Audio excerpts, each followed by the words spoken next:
please let's play. Alright. You can't touch her. You can't even come close. Skin-to-skin contact comes at a price, one that no one can afford. So she stays away. Locked inside her head, the only thing she feels is the coldness of the wind, the heat from her anger. Often she is gazed upon, but everyone to her is a stranger.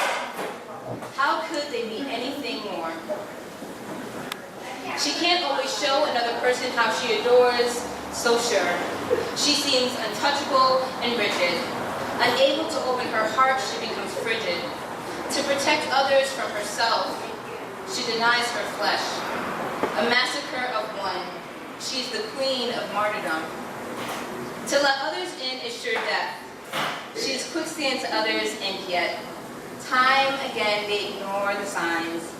Her not-so-stable facade speaks in between the lines. Laughter at the corner of her smiles, where people are gunned down from believing her lies. Telling them that she is happy, that she is okay, when in fact her cheeks hold up her tears. Shrinking her eyes to slits so you can't see her fears. A metamorphic change as she fights to contain her hope. Swallowing her insecurities by the bulk. Angry at herself for not deserving more. She reduces her pride as she calls herself a whore. Prostituting her ideas of fairy tales for a moment of bliss. I bet you'll never expect which girl is like this. Because with all the other secrets she was told not to tell, she was also conditioned to hide herself well. Deflecting what she can't contain. She loves even though love doesn't know her name.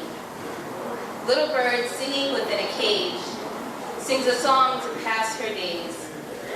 Living through the eyes of others, she can be your aunt, sister, or mother.